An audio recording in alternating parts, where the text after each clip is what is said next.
Welcome back, everyone, and I hope you're as excited as I am to talk about Onslaught Training Camp. But we're also going to talk about the brand new Dataslate.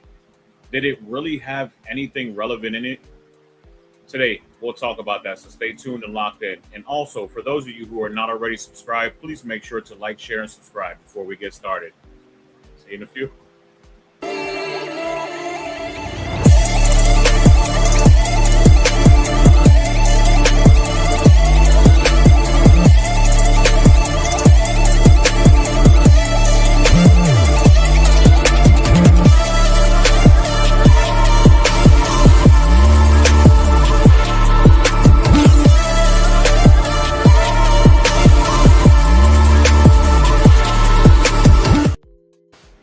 What's up, my brother from another mother? What's going on? Man, glad to be back. Tuesday already, huh?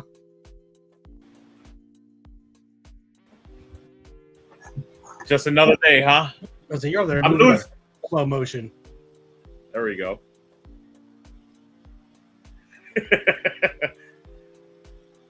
That's gonna be wild on the playback. Good? So great. Oh yeah, you're good now. All right. Yes, I'm doing great. You know, how have you been? Same old, brother. Nothing new. Super excited for camp this weekend, right? We're going to talk about camp. Look, there's like 3.5 new things since the last show. Okay, calm down. Yeah, but camp is the most exciting of them all, right? When you're that's 2 of them. Listen, when you work at the circus and you're a professional juggler, you just want to make sure you don't drop any balls. I'm just the guy that takes tickets. Are you the guy that doesn't rip that golden ticket for the event, right? You just look at it and you're like, welcome in. Exactly it. I don't even see they have the right. They could have me a CVS receipt. Rip, have fun. Have fun at the circus. Harlequins. And then we're going to talk about the Dataslate too. Yeah.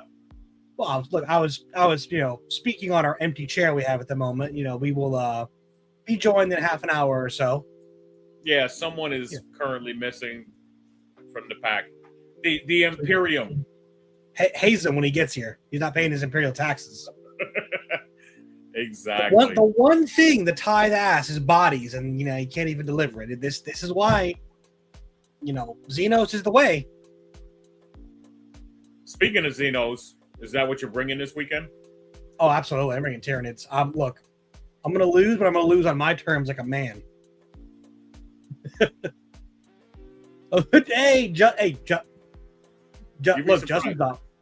Justin said he'll be here soon. We need to get a couple people on the show. We need to get Brad on the show. We need to get Justin on the show. Justin will be a blast. I think we might get, How far are we into this?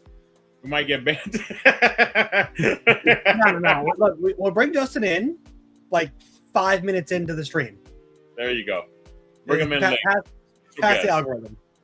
That's right. No, I'm super hyped for this the weekend, the camp. I've been, I had a call with my team last Sunday, kind of got everything organized, expectations set, they're what they wanted to get out of it, all that good stuff. And kind of been in touch with them here and there. Life's been keeping me a little bit busier than I would like. But when I had the bleep sensor. I'm just like, all right, what are the events? How available are these canoes? Like, we're gonna learn Gaga Ball in like 5 minutes and dominate. It's gonna be great. I'm so excited. Well, shout out to the sponsors. Please try to sponsor us, help us out. Okay, Canada Dry. Yeah. I love me some Chinchilla. And we're definitely gonna get into that, brother. We're gonna talk about the Dataslate, if you don't mind, first, right? We'll get into that. Oh, absolutely. Dataslate. Kind of talk about if there was an actual Dataslate. That's the murmurs right now online. Like, what did it really change? It took away one detachment, so. Wish I could have been there, Justin. Believe me. Although, even if I didn't have something already planned, I don't know if I would have gone because I was taken out with a sinus infection that weekend. Like even where I went out, was there from Thursday night to Sunday afternoon, and I pretty much was in bed for 40 hours at that time. I was in rough shape. But no, I heard ATC was a blast. I know a lot of people I know went, had a great time. Lewis is one of them. So no, I definitely hope I can go next year. If the dates align properly. But Dataslate, that was something that hit. So, was it really something though? Man, I wish I could put a poll in the chat and just be like, AI or not AI? What do you guys think? Just there were many things that were head scratchers, but going over various factions like Votan and seeing nothing, orcs, nothing. I'm like, what do you mean nothing? I mean, demons might as well have been nothing. It's like, oh, bird got nerfed, and the bird detachment got nerfed like 80 points. Okay. It's wow. But, it did happen. So it is worth mentioning. Like, Asterman did go up enough points to cause another, Eldar squad to be downgraded or an enhancement to be cut. And that's pretty relevant. Eldar getting a bit bare bones. They're still very strong, but now they've pretty much cut all the fat. It's just straight lean meat of competitive Eldar lists. Necrons, the other big one. Pantheon of Woe is gone. Catan aren't gone. Don't let anyone lie to you. That Star Shatter Catan coming your way hot. But they did Pantheon of Woe and what was it? Scintillating Legion both went up like 70 to 90 points depending on how you built it. Yep. And that is a real change. Like, you could even take Scintillating Legion still. You're just down a Screamer squad, basically. You're playing with all birds from turn, like bottom of 3 or, like, bottom of 2 onward, pretty much. Hey, there's a poll. Heck yeah. we got it, baby. So what do you think, Regal? Mr. Opinions? Well, I think GW needs to get their app fixed, because to this day, as of this stream, there's still double Calgar, which is another change we haven't got to yet. There's still double Kato Sicarius, and there is no Votan. There's none of the new characters are in the app yet. And bonus points, there was another update after the Dataslate update in the app, at least for Android. I don't know about iPhones. And they took away the Winged Tyranid Prime's ability to give sustained hits when it's leading. So not only are the new characters not added, they're taking abilities off of data sheets. Just clandestine ninja style. Now, not even letting you know. It still has it. It is still on. It's still, it's not mentioned in the actual balance data say document that it lost that ability. It just lost it in the app. So I don't know what is going on with GW or what's not. But well, I ultimately think, and we've talked about this, right? I think that GW wanted to do whatever it takes for the time being, threw shit on the wall, see what sticks, and then wait to the new edition and deal with all the major issues then. The alleged new edition. I didn't say when. There is a new edition coming sooner or later. There is an 11th edition. Rumors are all over the place from, this spring to midsummer. So don't, is there going to be an 11th edition this year? Probably. Does anyone actually know when it's coming out? No. So, just it's for the people, not for you. 11th edition this year will be really nice, right? And it makes perfect sense if you're a conspiracy theorist, right? We're not even talking about anything else other than being a conspiracy theorist. You look at their patterns, you can kind of timeline everything they've done throughout the years. They kind of tell you exactly what it is. It's not super secret. It's always in the summertime. It's always 3 years afterwards, at least currently. So, I mean, Look. There's two ways you can look at it. You can look at it the scientific method and go, okay, 10th was released on June 10th, 3 years ago. And this year, from the end of May to the end of June, they have 2 huge, opens over in the UK that would be good to either showcase 11th or send off 10th and showcase 11th. Yep. Or you could go the superstitious route, which is what I like because it's funnier. And say, hey, Lewis, what are you doing Crucible? And what's the Thursday before that this year? That's when they're going to drop 11th. I bet. They like to do updates right before my events.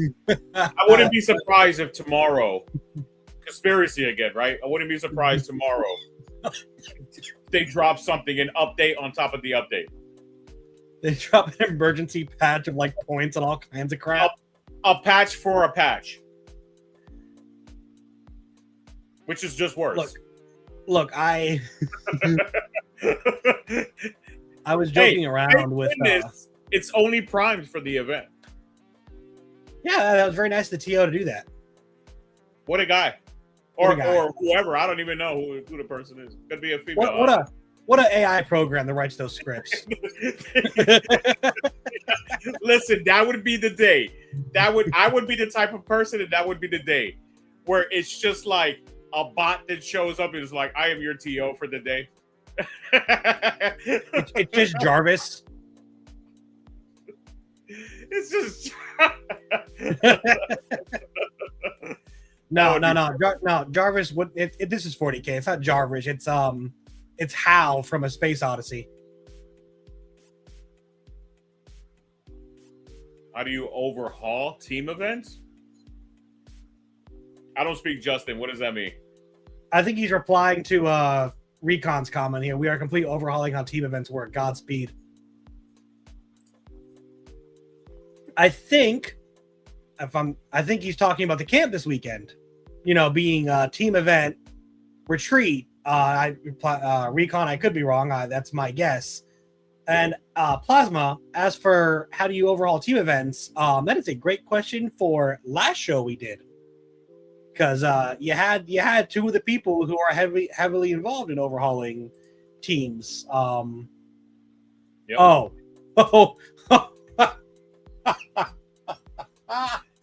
I get it. He was teasing you. There's just going to be an official GW packet for teams now. Just right before my event's just done. Yep. It's like yeah, 5 teams. No, it's 6-man teams minimum if you're playing our game competitively. Everyone's got to find another person in like 48 hours. Speaking of 6-person, for those of you who are coming, right, just to go into camp real quick, your 6-person is free. So, but at this point, we can't add an additional person because we don't have the food for them. But 6-person is free. Everyone bring a 6-person and tell them they're not eating for the weekend. If they're willing to start for the weekend, you're good to go. They got to scavenge.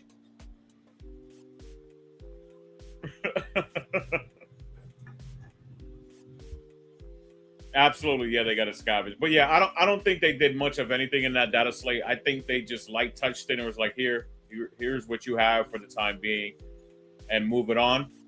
I mean, they could have, obviously they're the designers, right? So they could be just treading very lightly to create a complete balance and, make it equitable with all of the factions.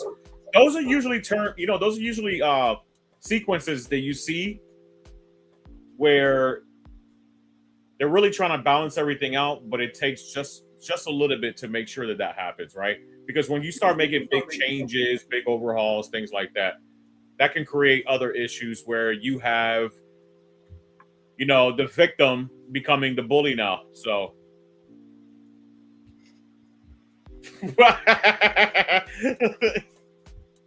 fasting makes your 40K mine unlock victories just fasting away. Like, what's your secret? Ketosis. I'm looking good, huh? It ain't about how you look. It's about how tactical you can be.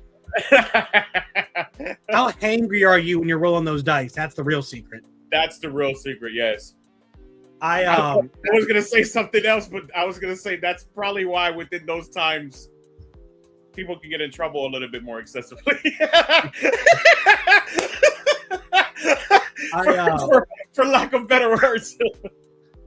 Funny story. I was at when I went to Cherokee. My fiance was with me there before one of my rounds. It was like one of the 2 games she was with me at the start of, because she was off doing her own thing. She was off in the mountains enjoying the snow and whatnot and the culture.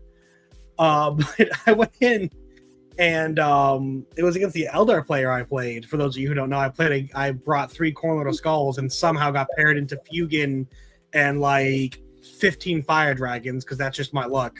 Round 2. And so before the game started, you know, me and her said a quick prayer, and the guy's like, "Oh, what are you doing?" I'm like, "Oh, sorry, you know, we were just praying for the game." And he's like, "You can't bring God into this." And then I proceeded to beat him like 98-30. Sir, do you see what belief does? So, you know, I was like, yeah, maybe. I mean, Plasma, I would love this. I was saying this back in 9th edition that they should just do like 6-week, like just digital hot fixes. Like get a good sample, like 5 weeks of data, then take a week to go back and like adjust what's broken. Not a game developer, never been a game designer. That's just my fan take. Sorry, Lewis, what were we saying? Oh no. I was just coughing up a lung. My bad. You know, I would love it if they got, I don't think they should do like weekly or even bi-weekly updates, because 40K is a very complex game that I think you need those multiple, like hundreds of data points of GTs and RTTs. But I do think, you know, every 3 months, great, or 4 months, whatever it is, love it. That's quicker than it used to be. But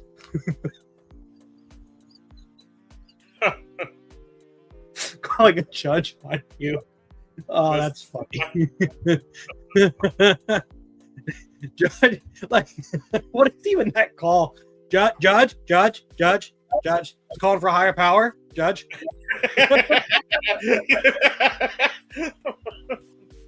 That's 2 against 1.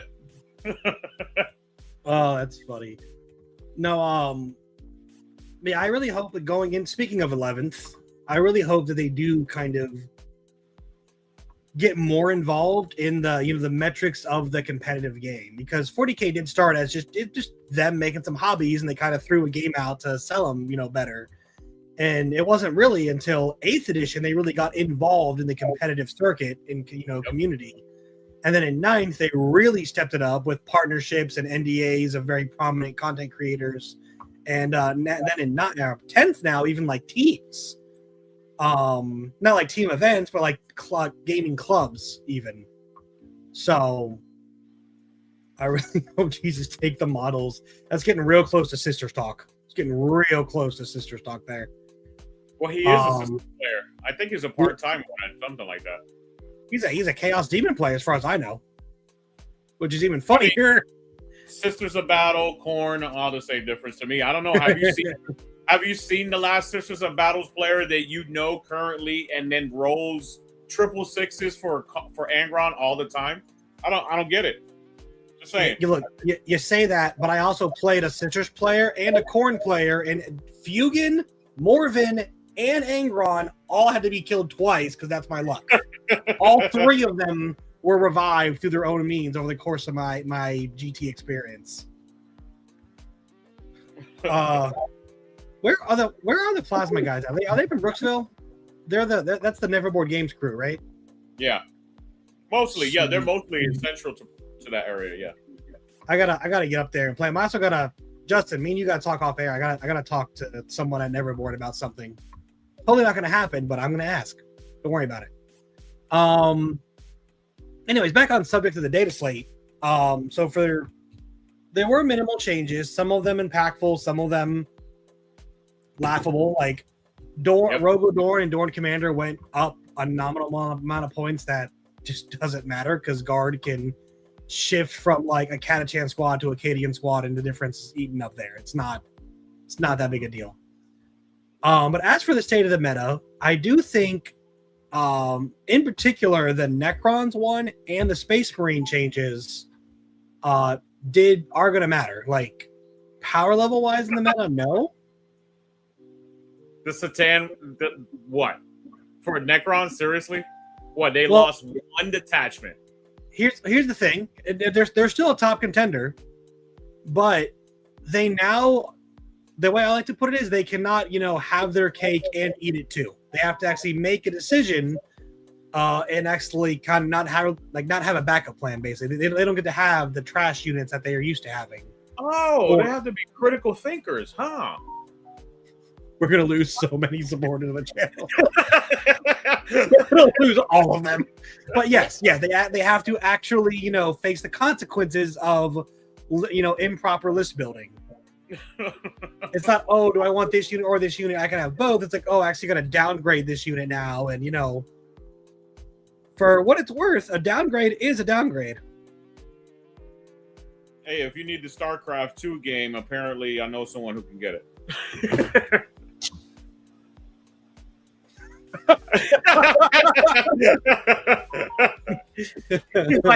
he's like, please take my money now. Shush. Well, the amount of time I've spent today ingesting the rules, like, guys, vote, leave comments on the actual video if you want this to be a StarCraft 40K channel, because I'm your guy. You'll see a lot more of my face. Look at Luz's eyebrows go up. He's like, get out of here. This is 40K. No, people will get me during the show. But no, so I'm so excited. Don't get us off track, Lewis. I'll go on a whole ADHD rant about that game. Anyways, so as for this, Justin, yes, actually, I would say the consistency on Dataslate is quite impressive, because the amount of Dataslate, just over 10, not even like historically speaking, just in this edition, that most people have gone, that's the worst way they could have addressed that. And why was this left alone has been almost every Dataslate. Almost every Dataslate has been, just look at Eldar. Just go back and watch whatever YouTube creator you want of content after every Dataslate, and their response will be like, and Eldar got away with it again? Crazy. And Space Marines only got off with that? That's insane. And every time. And that is the response to every Dataslate.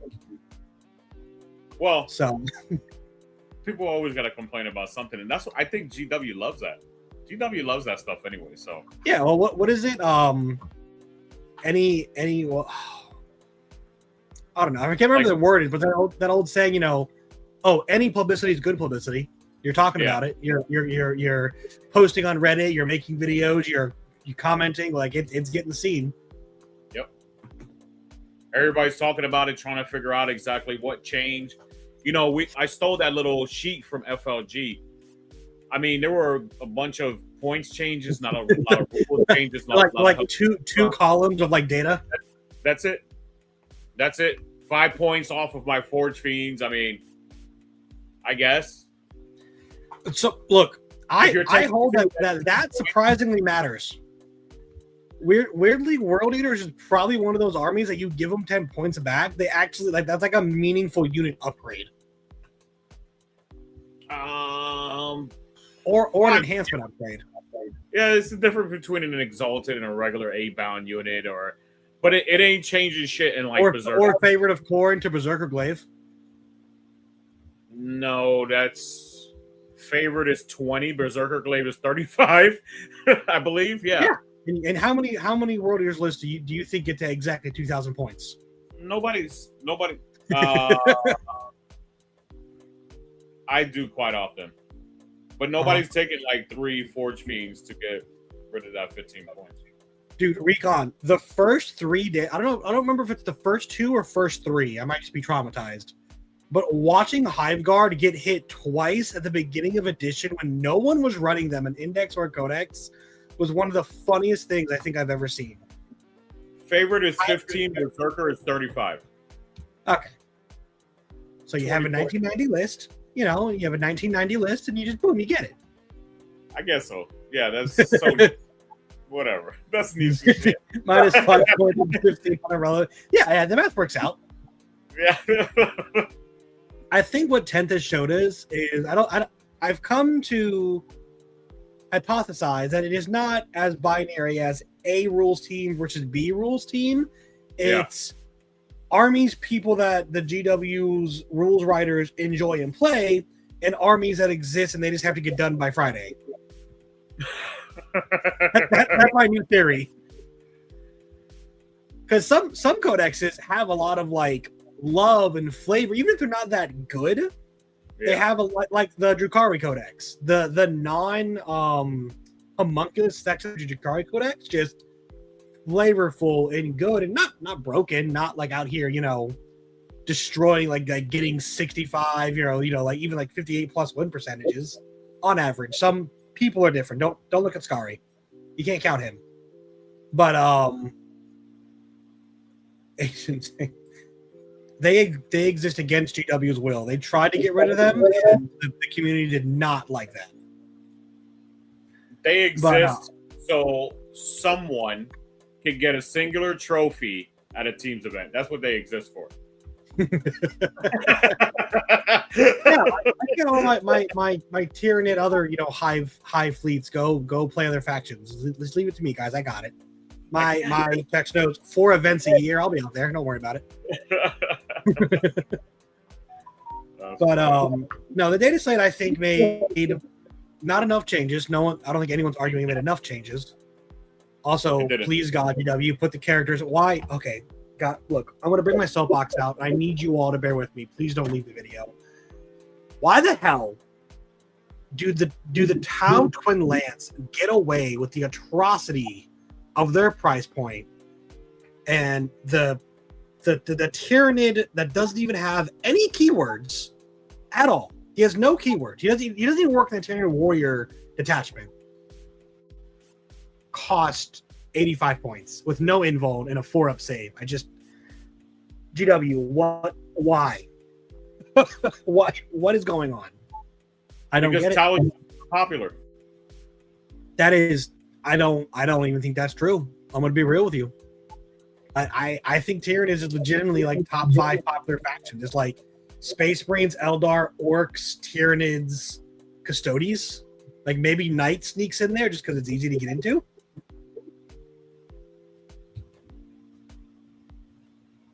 I think I offended my roommate talking smack about Tau. That's okay. Good. Look, I will admit they do look cooler, but like honestly, just go buy a couple of Gunpla models, put them on the same size base, and no one will know.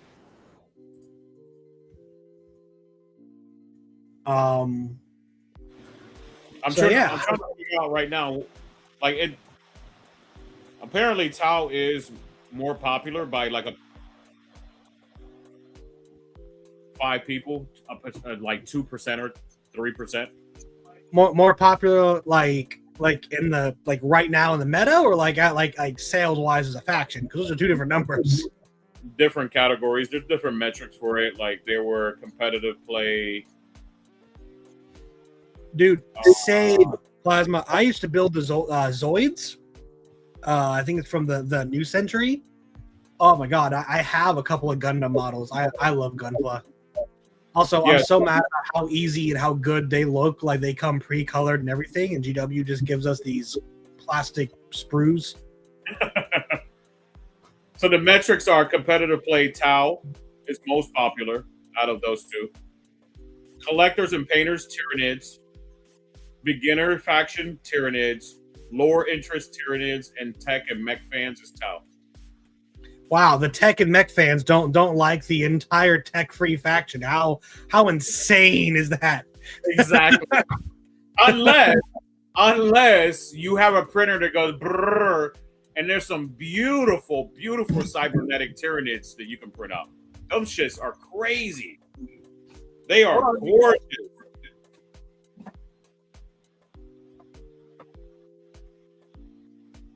Lewis, my time.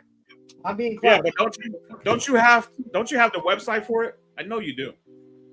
I have the name of it. That's in the website. I know you have the physical. Hold up. I'm gonna show everybody real quick because it's just Google the Iron Hive. For those of you who haven't seen them, this is god, that's so bad. There we go. Wow, this green screen. I need something to like back it with, and I don't have anything. Oh, here we go. This is what doing it live looks like, folks. Oh god, I just dropped a bunch of my plastic I was building everywhere. This is also my hobby desk. There we are. My entire mat got deleted because it's green. That's awesome. Hold on, I'm gonna show everybody real quick. But yeah, this is Death Leaper from the Iron Hive. Love this guy. And then we also have an Exocrine. And they are very reminiscent. Oh, there they are. It has tracked back wheel. I mean, it's all mechanized, the whole back. Yeah, that shit is gorgeous. Oh, yeah. It's very Horizon Zero Dawn if you've ever played that game. It's awesome. Yeah, I mean, if I was to do it, I'd definitely play mechanized bugs. 100%. But yeah, I don't think they made enough changes for the Dataslate, period. I don't think they made enough changes, but we'll see in a couple of weeks, right? That's really what we're looking forward to, is to really see this weekend. Yeah, I mean, well, team events are skewed, right? So it's a little bit different, and they don't carry over ELO the same way the singles events does, right? Like me personally, right? Like full transparency of how I personally feel about things. If I want personal growth, I go play in a singles event. I want to know how good I am as an individual, right? And see how good I can be against everyone. I understand that handicaps are needed, as in people need crutches for certain situations. But I look at both of them differently. Team events are more skewed. That's more aligned with you having a competitive great time. Psychologically as well, right? You walk into a team event, even from the tournament organizer's perspective, the way that we construct the actual event itself comes off more of a camaraderie and showing people how to work as a team together and be cohesive, as opposed to in a singles event, you're just showing up, you're a number, if you're late, you get a loss and you move on. For a team, it has a bearing, right? One person doesn't show up, it really hurts the team. Like we just had that happen at ATC over the weekend, where it really hurts the team if one singular individual doesn't show up on time, doesn't show up for his game or whatever it might be, or gets removed from his team, right? And no longer has 5 individuals or whatever the amount of individuals is part of that partaking in that team, so 5 or 8. So that could be a challenge. If you get removed at a singles event, it doesn't hurt anyone other than yourself, right? If you got toilet dice, it's only hurting you. So also don't have toilet dice. Yeah. Also, do not have toilet dice, please. I want everyone to have a good time. But yeah, ultimately, I think that the Dataslate was way too light of a slap in the wrist. But we'll see. Ultimately, and the way that the data is correlated from team events to singles events is going to be different as well. I agree with everything you said, and that was a very well thought out and like tactically top down answer of the different environments. But I have a question that's going to disprove everything you just said. How many teams going to this event do you think is going to have one, if not multiple, of the following? Necrons, Eldar, Guard, Custodes, Tau. Everybody. Okay. That's me guessing. That's not giving somebody information that's not public, right? That's just me guessing. Everyone. That's just from my experience. You don't throw my dice. I'm assuming it's because he remembers the bad rolls I had in our game. I roll real bad. I roll real bad. Dude, I just had a game where, oh my god, you couldn't make a demon save. You couldn't make a demon save of 5+. No, that's the thing. If you put me on 4 and 5 pluses, I'm unstoppable. You put me on 2s and 3s, I can't do anything. I hate it so much. That's You what give happened. me 2 up. You give me 4 8, 9-inch charges, I'm making 3 out of 4 from without a reroll. You give me 3 6-inch charges, I'll fail all 3 of them with a reroll. I've done it. It's infuriating. You rolled bad. I failed it. Well, I've seen you clutch some rerolls, some crazy rerolls, or just invulnerable saves and then feel no pains on top of it. Yeah. Like I said, you give me the Maleceptor with a 4-up, 5-up save, I'm invincible. You give me a Hive Tyrant with a 2-up, I'm dead every time. Can't do it. I don't know what it is. Also, Justin, you want to talk about you want some dice? You get Lewis's 2023 Crucible Carvey dice. Those things, Fire. insane. Best rolling I've ever done in my life. I had to buy round at a team event, and he had some, and I used them against Recon, actually. And those dice made me a liar. I'm like, I'll kill like a knight and 2 armigers, top of 2, 3 armigers are dead. And I'm like, I don't know how this happened. Is that the yellow ones? Yes. Yes. Those were insane. I'm like, what am I rolling? I'm like, Lewis, are your dice loaded? Yes. That was the negotiation between me and my supplier. this brick of 50 waited on the ones. That's right. Everybody's a winner in my events, baby. No. Just your set. Just a TO set. That's a TO set. Also, you can thank a lot of people like Jake who didn't show up today. And currently, if he is in the room, I can't see him. But you can thank them, and by them I mean Custodes players, for running triple Land Raiders and the 28 guard for the Custodes guards going up plus 10 for 4 and 5 modes. And they won multiple GTs for the last 1.5 months. I love that the poll is just AI or no AI, and so people who have come in like later than 10 minutes have no context. Are just they're just voting on like just vibes of is AI good or bad. No one give them the context. Let the votes keep coming in blind. This is a whole new poll now.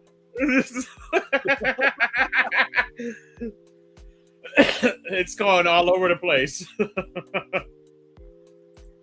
Correct. Yes, I just pop lone up and say no. Go shoot something else. Yes. Unfortunately, people like to get closer than 6, 12, and 18 inches because they're rude. So, Regal, that's a question for you. Can you opt to not roll a armor save? Yes. If you go back and watch my very first video on the channel, it's a strategy I used and I still use. You can tactically kill your unit to get out of line of sight or purposely kneecap charges. Funny enough, Justin, as my main strategy with demons is if I see I got a 10-man unit and I only got 7 saves, I'll roll 1 or 2 armor saves, see if I are invulnerable. So I'm like, you know what? These 6 guys can just die. And there you go. Your 4-inch charge is now like 9 inches, 10 inches. Good luck. Why did Wraith Guard and Wraith Lords go down by 10? I mean, that's not a lot, but still. That's like a whole nother unit. If you were running already 5 of them, like Tim is. Because people have forgotten the terror that they can and will incur, and GW feels like they need to be reminded. So, Justin, how it works is, as a controlling player, you choose which save you get to roll. And demons, notoriously, most of them, not like Bellicor and some others, have a 7-up armor save. So if you see that they roll some shots, like let's say you got a unit of Pink Horrors, is a great example, or Plague Bearers, that you got some out of a wall that are tapped onto an objective, and they only roll 4 wounds, you could just kill 4 guys off, like 4 armor saves. We'll get to that in a second, Lewis. I don't laugh about it. But you can just take the armor save, auto fail it because you can't roll a 7 on a 6-sided die, tactically kill your models to get out of line of sight, pull out of charges, whatever, and then specifically in demons and a few like invasion fleet gaunts, you can regrow them in your command phase. Necrons, sisters with the hospitaler. Yeah, you don't have to take the best save. You get to choose which option you want. And you go ahead and reply to this. You seem to enjoy it. Yes, my man, Mr. Top, prefer GW writers doing drugs while writing rules. That's the preference, huh? That old that remind funny enough, I don't think of like anything you think like Slanesh or Emperor's Children, even Chaos. Yeah. I think of that one legitimate GW official art of Ultramarines tangoing together on top of a tank. They're legit just dancing. I just imagine Ted and Mark Wahlberg just sitting in a GW sitting in a GW office, just like, yeah.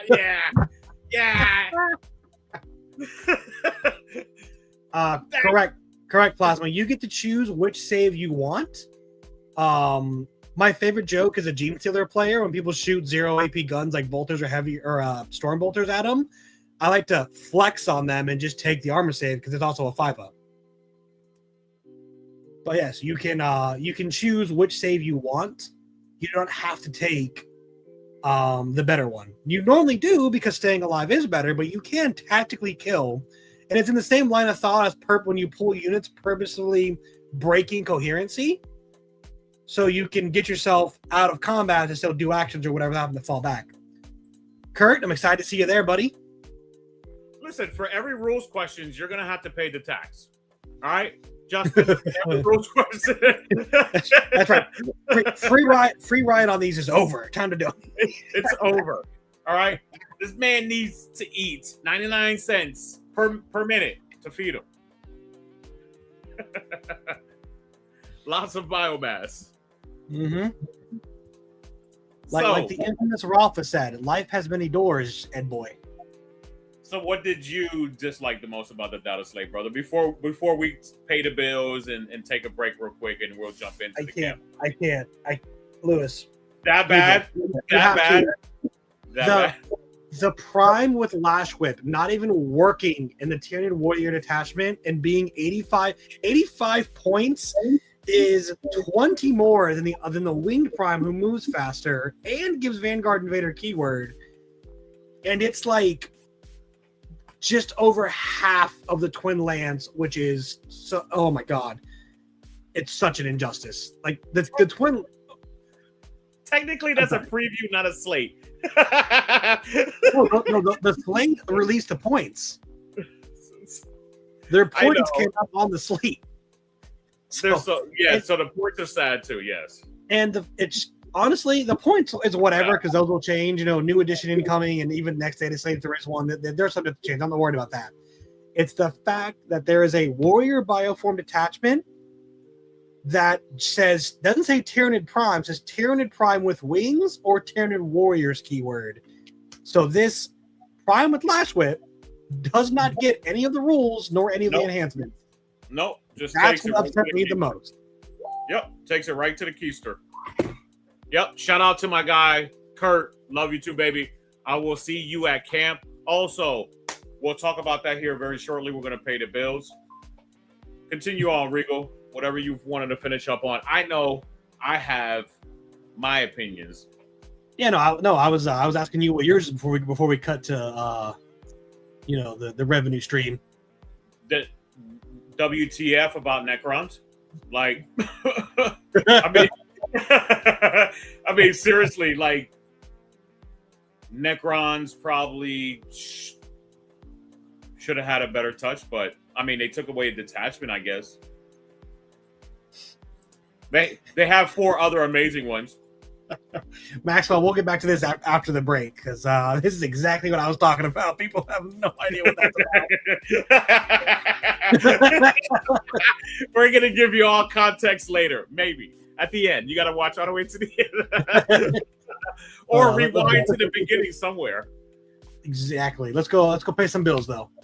All right. We'll be right back. We're going to show some love to the people who show love to us. And who might that be? Well, now with a word from our sponsor, Baron of Dice. Barona Dice is your one-stop shop for premium wargaming dice. Our dice are made with premium resin materials and colored dyes. Each die is hand-mixed to the desired result and then carefully swirled with 2, 3, or 4 colors in a silicone mold before being laser engraved with a wicked symbol and finished in a matte or gloss polish. There are no imperfections in our dice, no balancing issues, no micro bubbles or mold lines. This is the difference between. You can, quite literally, feel and hear a difference with our dice. Whatever game you play, whatever style your team or faction rocks, we're sure to have something to elevate your game. With over 500 styles and over 4,000 customer reviews, welcome to the best dice on the planet. Now back to our show.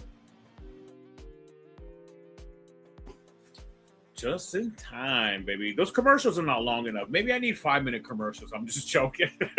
No, you need those YouTube 3-minute unskippable commercials. That'll get more people invested in the channel for sure. Skip, please. Paid promotions. Yeah, baby. No, you know what you need? You just need to have do a battle report, and then each activation is its own commercial. So for people, they gotta keep watching this 3-hour battle report for 45 seconds at a time. That'd be a nightmare.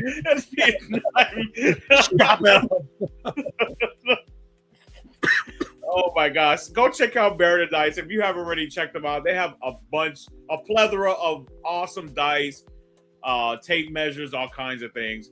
And soon this year, we're going to be doing another painting contest during the holidays. And prior to that, we're going to be doing a giveaway. So make sure to like, share, and subscribe, because those are the people I'm going to be picking, and people who are commenting on YouTube as well. So thank you to everyone. As always, make sure to like, share, and subscribe. And let's talk about what we all came here for. And it's just in 4 days. We literally have no time. So we did a whole show. Go check it out. It should be in the description section. I put the other show on there as well, where we went in deep dive and what we're talking about at the actual camping event itself. It's going to be, I'm going to steal Recon's words. And I know he wasn't saying it about the camp, but it is true.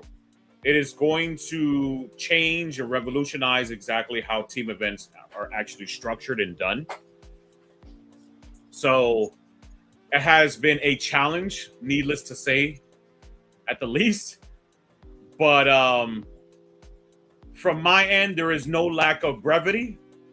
I have crossed all T's, dotted all I's, trying to make sure that everybody has a pleasant and wonderful time over the weekend. If you're coming and you want to have your pseudo recreational time with your recreational activities, make sure that you're being responsible. And I don't see nothing, so nobody else should be able to see anything either, right? So kind of understand that just be responsible, be on your best behavior, come out there and have a great time. But there's going to be an entire section that's going to have all 10 of the hotel campers. They actually look like hotels. If you look at the player packet, they actually look like hotels. They have a red door. They're very, very beautiful, very clean. I would say not, I chose a location because I wanted an A+ 5-star location. And the place is definitely that. It's 400 acres of craziness. You can play baseball there. Swimming, probably not, because it's going to be cold and it's like a grand just to put the heater on. So unless someone wants to sponsor $1,000 for the heater, pool is probably not going to be a thing. It's going to be freezing cold. Basketball.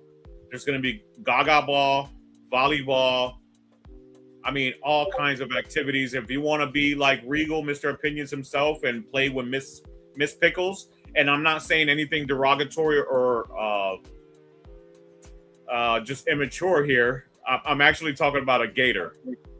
There's a female gator there. I don't know if she's a baby, but she's about mid-size. So beware for those of you who are going fishing, because there's going to be fishing available as well.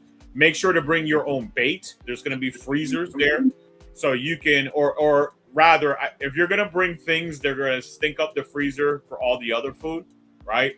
Try to bring things heavily sealed, or use the ice makers and bring an igloo or something like that. That way, it doesn't contaminate any of the other food, because one of the freezers will be used for the barbecue food on Saturday. Or bring your own cooler and just use the ice machine to fill it with ice to keep your bait frozen. That's what I thought an igloo was. I guess, yeah. Well, I thought it sounded like put your igloo in the ice machine. I'm like, no, don't do that. Nope. Yeah, don't do that. Don't do that. No, put ice in your container. That's right. Yeah, there's a huge ice maker there, like restaurant style ones that you can scoop out. Now, so the pool, is it not usable at all, or it's just gonna be cold without the heater on? This is very important. They won't allow use if it's a certain temperature, because it would literally it's freezing.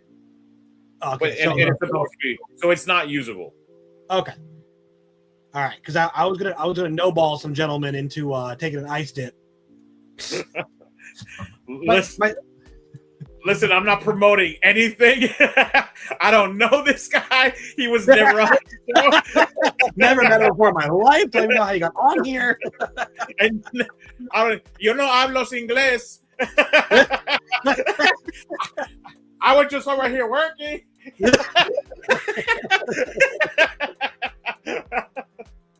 Listen, there is a link. There is a link. I'm just saying. Look, that's option number 2. Although if the water is that cold, Miss Pickles might be sunbathing on the bank. So, also for everyone, read the player packet. It has a ton of information, such as Wi-Fi password and gate code and where to park. And that's all just like email. Huh? The email. Email. Also, the sheets are twin size. Just to rectify that live real quick. Thank you, please. If you bring full, they'll fit, because full is bigger than twin, but twin is the exact size. So just, and bring your own pillows. If you just show up with sheets and no pillows, you have a real uncomfortable weekend. Yeah, just make it comfy for yourself. I mean, it's all air conditioned. It's not like you're going to be in a tent outside. I mean, it's a cold hotel room. I already told my team, if you guys lose, if we lose a single round, no AC for the night or day. If you lose. We're motivating them for success over here. No bathrooms. No. Yeah. Dig a hole by the lake with Miss Pickles. Sorry. Oh my gosh. I was just here minding my own business, judging a Warhammer game when they jumped in out of freaking nowhere. Yep. No, I'm excited. Listen, I'm very excited. There's a lot of activities. It's an opportunity for everyone to build that camaraderie, that team camaraderie, build some very valuable relationships. And I surmise that throughout the years that we continue to do this during spring break, hint, that would be the next year's one, right, during spring break. I surmise that people are probably just going to end up bunking up, and the system's going to change for next year too. But people are just going to end up bunking up together, all friends, and you don't actually have to be teams. It doesn't necessarily have to be about that. It's just about everyone getting together and having a great time. So whatever you bunk up with friends. No one's stopping you. That's right. You're like, oh man, so-and-so's my buddy, but we're not the same team. Like, each cabin has 9 beds. Do the math. There's 5 people to a team, maybe 6 if you brought a coach or something. Do the math. It works. The math works out real good. There's 9 beds. I mean, you have a lot of space. You got a lot of extra. 10 if you on the floor. Yeah. But food is going to be catered to everyone, and yeah, I'm hoping for everyone to have a great time. If you're curious about what the menu is, that's also in the email that was sent out. So if you want to know what you're eating all weekend and not surprised by something, it's there. Yep. Full menu itinerary. Also, I'm going to do my best to bring s'more supplies. I'm going to get with Lewis that morning to get a final head count and try and bring enough s'mores. If you're diabetic, too bad. You're going under on my watch. I'm sorry. Bring some insulin. No, if you do have any, health things, be conscious of them. It's all good and fun, but we want everyone to be safe, have a good time. be able to leave, Sunday on their own terms and go home and not to a hospital. All that important stuff. Yep. Hilarious to say about a Warhammer tournament. It's like, we don't want you leaving and going to a hospital. Can you tell this guy plays Orcs and World Eaters? Indeed. Indeed. No streaking, huh? Tom, you sure? I wouldn't mind. Well, look, there are going to be women and children there. So, all right, we do it at 2 a.m. 2 a.m. Make sure they're all in bed. 2 a.m. on the other side of the lake bed. Or 5 a.m. when we know none of them are awake. There we go, 5 a.m. No, it's not allowed, Tom. Sorry. He's the ruiner of all fun. No, we got to be respectful to the kids, honestly. I mean, I have my family coming too, so I'm being totally facetious.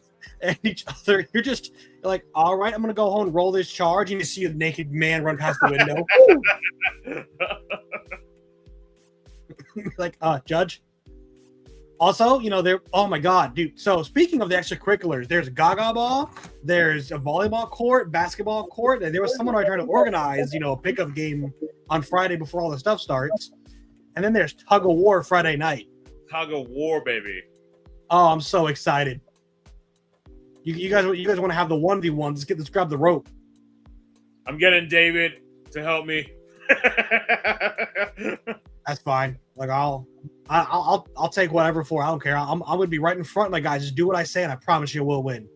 All right. So if I gotta pick from Team Onslaught, I'm picking Elfie and Regal first. Meeting 5 a.m. in the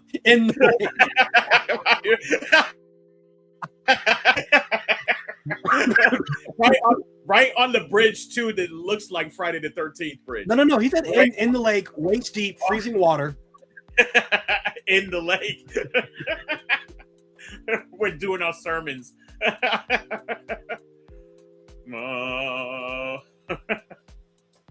Oh man, the first song that came to my mind, I'm like, oh, that's a good hymnal. It's not a hymnal. It's another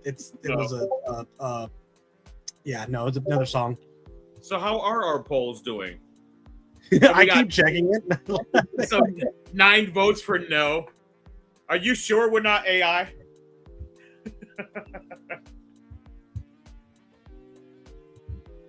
Uh-oh, Regal froze. No, I'm hey, do me a quick favor, live. Send our third seat the link for the show. He just messaged me. Oh, okay. Yeah. We have someone incoming who's also going to be there, and he's actually going to be the one, as far as I know, teaching us to play Gaga Ball, because I don't know anyone else knows how to play that game, myself included. I'm talking a bunch of smack for a game I've never even heard of. Next weekend, look, I would love to, but I'm only off 1 in every 5 Saturdays, and I can't. That's not for Warhammer, but that's something I wanted to talk to the Neverboard people about. As another game that they run on set that they started doing once a month on Saturdays. See if it has to stay Saturday or if they're just testing it out. But again, look, one Saturday, if Lewis's April event for whatever reason doesn't manifest, which I hope it does, no bad juju, I might be open depending on when yours is. But my Saturdays are, like I said, one in every 5 I get off to go do something.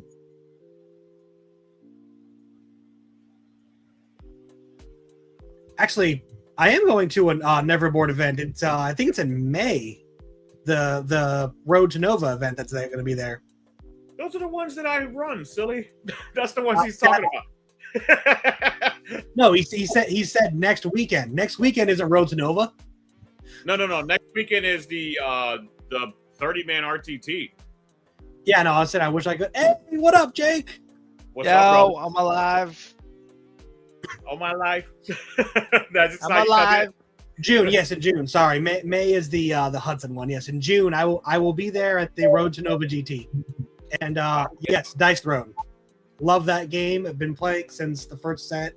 Have all of them, but that's not later. We don't want to get sidetracked. Jake, what'd you think of the Dataslate, buddy? You play Marines. And Custodians got hit. You got hit out of the worst out of all of us. Okay, so Custodians, right? I mean, honestly, guards should have never been that cheap. All right. Drax just caught a wild little like sideball. I was a little surprised. No, she deserved it. But you know, I get it. Oh no, the 27 guard and 3 land raiders. I can only run 25 guard now. Oh no. What are we gonna do? So detrimental. War is over. All right. But Ultramarines losing old Calgar and Captain Sicarius. That hurt. Now, I will say, I mean, it was a long time coming, right? They've got new models, right? And so we knew it was coming eventually, right? About time they got out, right? Let's be real. A little shocked that they didn't take them out of the app, but they did take them out of the field menu tour. So have you met GW? Have you met GW? Yeah. We have been told that they have apparently been taken out of the app. I guess at some point today. So I guess it is changed. I haven't seen it myself, but I was told. So Jake's checking it live. He's like, I'm fact checking. Did you update the app? Okay. You know. Okay, hold on, wait. But before I update the app, let me take one last look at. I'm gonna miss them. All right, let's see. Does the app have an update? It does. It does have an update. It's a little spooky. Oh no. Yeah, I didn't see an update earlier. I know I heard people talking about it as well, but I didn't see an update. Speaking real quick, in the comments about Dice Throne, I will be bringing my Dice Throne to the event for They're gone. Team board games. Nice, so it is confirmed. So anyone who wants to try the game out is curious, hit me up. We'll be happy to let you borrow. We can play some games. Anyways, Jake, back to you about losing Captain Sicarius and Old Calgar. Yeah, they are gone. It's official. They are out of the app. But yeah, no. So be a pretty big hit for losing Captain Sicarius, right? That was one of our only models that could give Scout 6 to a unit, right? And especially the Victrix, right? Which is going to be like the main melee hitters that you see nowadays, right? And especially like in my list, for example, right? So like for me, losing those guys was a pretty big hit because old Calgar was pretty cool, 2 additional Victrix for 30 points per model. And then also gave him a 4-up Feel No Pain, right? You spice that up with just attaching just 3 Victrix by themselves, right? That's a 5-man unit, but 2 of them got involves and the Calgars at the 4-up Feel No Pain. It's a pretty bricky unit, despite the being only 250 points, right? And then adds a lot of util. But anyways, we did lose him, but I had a slight panic attack because I realized that I've got to adjust. My whole playstyle revolved around getting that Scout 6 and having that Calgar brick follow up behind, right? And kind of going through the middle and opening it up like an umbrella, right? Panic attack is an understatement for you. Oh, yeah. Regal can confirm. I was texting him. I'm like, what do I do? I texted Lewis. I said, is this real? And he's like, yep. And I was like, what do I do? He goes, I don't know.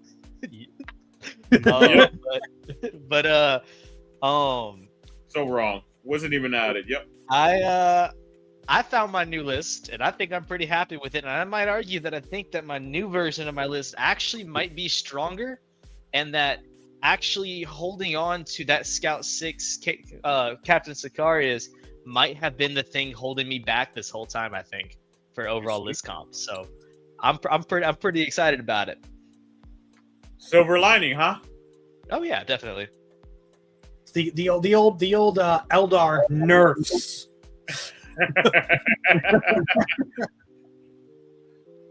Yeah, not really. Just tangential changes. That's it. Tangential changes. I was also actually right as you joined, I was talking about being excited to do Friday Gaga Ball, and you teaching all of us because I've never played it. Oh yeah. Jake taught me. He's the one who told me about it and taught me. Hopefully he'll show me on Friday or Saturday whenever you guys show up. But when are you gonna be there? When are you gonna be there, Jake? At the very earliest that I can possibly be there. So whether that be Thursday night or Friday morning, one of the two. I had told Regal, I said, like if you're down for it, right? Like Friday before the camp, if there's like some time before we're supposed to be there, like because as soon as gates open, right? Me and Regal are gonna be there, right? As soon as we can be there, we're gonna be there. And I was like, if you're down for it, right? We could throw some models on the table and throw some dice, Friday night or something like that. Okay. Yeah. Or maybe. Well, I'm getting there between. The goal is between 10 and 11, but like 11:30 at the latest. Like because for me it's like almost 2-hour drive, so I'm gonna try and basically leave here by 9:30. Yeah. That's my goal. Get there, help set up, be there as long as I'm one of those people. Like I paid for time, I'm gonna use the time, even if it's just sitting at the lake looking at the water for 3 hours. That's right. Yeah. After the table was set up, because Lewis told me if you get there early, you have to help set up. That's. I'm not giving any keys away. Yep. And 2 o'clock. I said, good. I'm like, oh no, I got to hang out with Lewis for 3 hours. What a. And Tim. Oh, and Tim. Yeah. Not like I don't try to get a hold of each of them on my own time, just to, not have enough time to hang out. Hey, baby, it's 2 a.m. What'd you say? Your new Tyranid character wasn't added in the update? No, this is 3 updates. The Dataslate, there was an update yesterday. Now this update today, and it's still not in the app. Yep. Damn, is he in the field manager? Yeah. His rules are all out. His points are out. He's just not in the app. Is he tournament legal, Lewis? At Lewis's events, he put out a thing saying that the MFM and Dataslate takes precedent, even if the app isn't up to date. Very true. No one is going to be running. I mean, I'm gonna run him maybe at an RTT just to try him out, but like, no, he's not a competitive choice. Let me put it that way. Oh, I don't know much about him. That's what I'm asking. No, they're not legal this weekend anyways. Those 3 miniatures, the Votan, the Tyranid, and the Twin Lance. The Twin Lance is never going to be legal until 11th. Sorry. I'm so mad. You need to change your name from Mr. Opinions to Mr. Opinionated Angry. or just Mr. Frustrated. T6, 8 wounds, 4-up invuln, move 10, automatic, scoot at the end of the fight phase, and just battle shock and like charge enhancing rules, multitude of guns that work in melee basically. One of them. That's just one of them. Not maybe. They do work in combat. Yeah. One of the two, if you split its point cost in half, is cheaper with all of that than this prime character who's a 4-up armor save, T5, no invuln. And stealth suits went down too by 10 points. just to add a little bit of extra cherry and whipped cream, I want to put my head. I had a friend who wanted to practically joke. I'll be back. What's you guys that? carry it. Oh, the rules of the new models? The rules of the Twin Lance. I have not seen them. All of them. So I'm going to give you the quick breakdown. Everyone else who isn't aware. Sheriff of class, yeah. It's two units that are T6, 8 wounds. I believe it's a 3-up, 4-up. It might be a 2, but I think it's a 3-up, 4-up. They scout 6, move 10. When you charge them, they make you take a battle shock test, and whether you pass or fail, I believe you're -2 to the charge. And then their other rule is at the end of any fight phase, not any fight phase, they can flat move 6 or make a fallback move, which gives them another 10 inches of movement.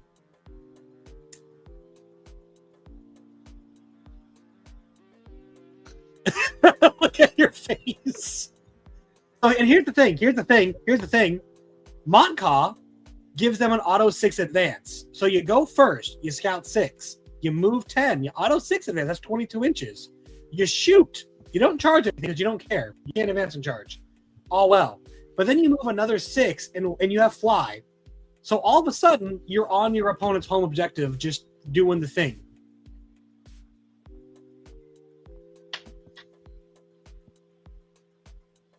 And if you go second, you scout 6, They do their stuff at the end of their turn. You move 6 because you don't have to be in engagement range or make a charge. Just be on the battlefield at the end of a fight phase. You can rapid ingress somewhere safe, and then after their turn's over, they're done shooting and charging, you can move them 6. Yeah. And they're like 170, I think. 170, 160. So I forget it. I'm so mad I forgot the points cost. It's cheap, though. Who proved this, Lewis? No, sorry. Yeah, they're 160 because one of them alone is cheaper than the new Prime. Who made this Davis sheet? Who did? Not me. If anything, it would have been Terminators for World Eaters would have went down by like 80 points. Oh, sorry. And they have like 6 guns or 8 guns between them. Some of them doubled up. No, they're like 3 or 4 different guns. Yeah. There's two of them. He's emotional right now. No, they each have 3 or 4 guns. Some of them are the same gun, like doubled up, but like they each have 3 or 4 guns. That is not an embellishment. Let me pull it up. Warcom, baby. We got receipts. Baby. Oh yeah. All right. So while we're pulling that up, yeah, I'm excited. Going back to the camp real quick, I'm excited for everybody to come out. So you don't have to tell us the list, but what are you bringing with you, Jake? Basically, my typical little Ultramarines list. I got my Redeemer. Love my Redeemer to death. That's my baby. And then my 2 Vendies. Those are also my babies, my little children, right? And then I'm going to have Calgar's new model with just 3 Victrix by itself, right? Which is the only part of this list that I'm kind of like iffy on, right? But the utility that he brings me in Blades of Ultramar and getting to repeat those combat doctrines, right? Honestly, it's more than worth his points, even if he doesn't quite have the survivability that his unit had before. If I had to put it in like Jake math, like the changes of like having to swap the old Calgar or the old Calgar for the new one, right? I lost about 45% survivability for that unit, even though it was just 2 models, right? In the 4-up fill-up pain, that was quite a bit. And then lost about 33% of its punch, but it's still a good unit with the utility that it brings. Then I'm going to have the new Kato Sicarius unit as my deep strike rapid ingress, since he gets to heroic for free as well, and still have that reactive move, which is pretty neat. One thing I did notice is that the new model's reactive move is different from the old model's reactive move.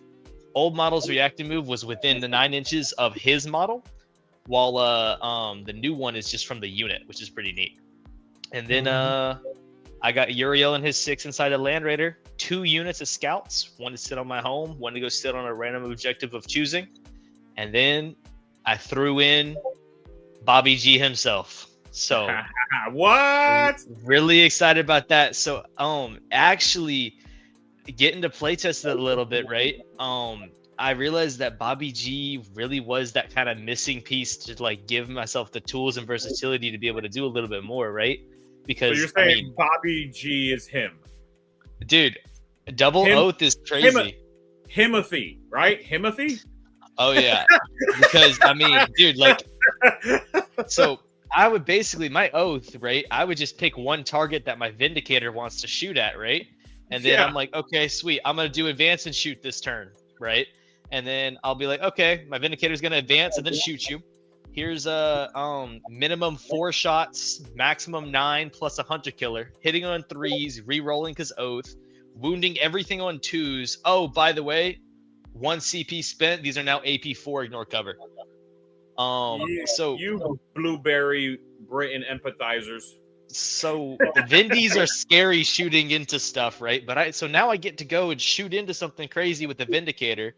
Yeah. Destroy it, then shoot with the other thing with my other Vindicator that's now also oath because the other thing's dead and that's dead. Or I get to do a shooting target and then have a melee threat with the oath, because having strength 5 melee, I need the +1 to wound from my strat or from oath constantly. If I'm fighting, I need to be +1 to wound from one of those 2 things to really be efficient, unless I'm just swinging into D4 bodies that don't have any kind of durability to them, you know? And beforehand, I really struggled into matchups with T10 plus models with invuln saves, because if they didn't have an invul save, right, I can make it AP3, you know. So, you know, even though I'm wounded on 6s, what I am getting through, it's kind of a lot of volume, and it kind of bleeds through, you know. And then like 6s and 5s with the +1 to wound, you know. So like I'm getting there. It's okay. But it's rough when they've got an invul save. Yep. But with Bobby G now, with the double oath, it's really maximizing my threat range, and I've been loving it. And I've also always wanted to run a Primarch, or like some like centerpiece model like a Primarch, and this is the first time I'm getting a chance to since whatchamacallit? Entitlement, privilege. Privilege and entitlement. That's what you're getting. Yes. No. Recon got it perfect. Man, that sounds rough. Maybe you should get some new models as a consolation prize. I did. I had to. Actually, I bought a box of scouts. Oh my god! I don't have any. And you are, you know, Custodies are coming out with a almost whole new line here in a couple months. I'm getting 3 boxes of the Battle Force, 2 Venatari boxes, and then that Grav Carrier. I don't even know what that Grav Carrier does, but it's just sick. He's like, I don't care what it does. It can be the current rules for it suck, right? But like trash. It's an environmental vehicle. No. It's a have environmental vehicles and oh yeah, no, it just cleans the 2-inch terrain as it goes by. That's it. Ruins turned to rubble. Yeah, there you go. Oh my god. So Jake, check out the Twin Lance, baby. Okay. It's a little hard for me to see it. Let me see if I can try to zoom in, or if you can zoom in a little bit here. One of those, zoom ins. Lewis, put it like 120% at the top. Oh, I know I was trying to bother. Okay. So first of all, there we go. All right. All right, before I start reading, do they get all of these weapons, or do they choose between what, or what's the loadout looking like here? They get them all. Okay, they just get them all. Each? They're epic hero. No, it's between the two of them. Okay, yeah, so they have between 6 options. Yeah, Regal was right. They have 6 options, 5 weapons. Okay, cool. So between the two of them, they have all of them. Can they double up on any of these? I believe one gun is doubled, because I think, like I said, they both have one of the same gun, and then like 2 unique ones between them. Right. Okay. So, all right. 1 Ion. So they have 1 Ion Star Cannon. Or I'm sorry. No, it's right. Yeah, the Lentar and the Lokai have different weapons. So the Lentar has a Fusion Eliminator, 1 Pulse, 1 Pistol, 1 Shard Storm Burst System, and a Gun Drone. And the other one has Yep. Right. So they've got the same guns overall, just their main gun is going to be different between the Fusion and the Ion. Okay. Fusion and Ion. Let's take a look at this. All right. So the Fusion is going to be, okay, that's looking like your big, like, little 18-inch Melta, right? I believe that's a standard one that people have access to, right? It's not a new weapon per se. Unless I'm completely wrong. And then Ion Fusion. Scatter, yikes. Rapid Fire 2. Fusion Eliminator is new. That's a new weapon. It? Yeah, that's a whole new weapon. Huh. I thought I've seen a Tau Melta that was pretty gnarly. Let me see. Well, we have received that while you're talking. I believe the Ghost Keel has it, unless I'm wrong. I don't know. I'm not a fish cow. I don't know. I'm not a fish cow. But yeah, no, it's Scouts 8. Oh. And then Yeah. Wait. Oh, sorry, I just got down to the melee. Yep. So, It's the guns and melee. Yep. Right. Hey, Lewis, under war gear abilities, how many gun drones does it come with again? 1 each. Oh, so that's eight shot. That's 8 guns for the unit. Yep. Yeah, like I said, 8 guns for the unit. I do like the ability to shoot your guns as your melee weapon. And that's they can kind of cool. Scout 8 or rapid ingress on your ass with this deep strike. Spoiler alert, it's going to be Scout 8. Yeah. They're going to be, because it wasn't, it was 8 and then move 10, auto advance 6, or move 6 and then, move 10, auto advance 6 if you're going second. and you're basically there. It's basically like a warp spider just without teleporting. But more flat 3. Yeah. And can you read that? Can you read the rules they have, Lewis, for the sustain 1 and ignores cover right there that they have? The exemplars of Manka. Each time a model in this unit makes a ranged attack that targets the closest eligible target, that attack has the sus 1 and ignores cover. On top of that, Neocapacitator shields. At the start of your opponent's charge phase, you can select one enemy unit excluding monster and vehicle. Within 12 of this unit, that unit must take a battle shock test, and until the end of the turn, subtract 1 from charge rolls made of that unit. Oh, and so on top of that, retro thrusters. At the end of the fight phase, this unit can either make a normal move of up to 6 or fall back move, which is a full move of 10. Fallback move is not limited to 6. It is their full 10-inch movement. Yep. So.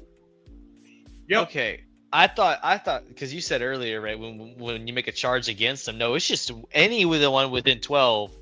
Yeah. You can just make them take a battle shock right then and there. Oh, yeah, it was silly me for nerfing them in my head. No, it's better. And I completely forgot about the sustain hits ignores cover rule. They just give themselves. And I'll remind you, buddy, to take a battle shock test. Yeah, and Montcaw gives them for the first 3 turns assault and lethal hits. So they'll have sustained lethal in Montcaw. Sustained lethal, assault, ignore cover, scout 8. Yep. Move 10, 2 up, 4 up. Every end of the fight phase, move 6. Oh, and also they not viable melee, but they're not helpless in melee. And then 2 great guns, and then they're 2 up, 4 ups, and what? They have 8 wounds. It's crazy. Oh, hey, look, Jake, and this is cheaper. This is cheaper than a squad of stodes, by the way, too. How good they are in melee? And real quick, so people understand, it's a battle shock test, and even if you pass it, you still subtract 1 from charges. Oh, and look at their OC value, and remember, there's 2 of them. Yeah. Here, I gotta change my my headset battery. Give me 1 second.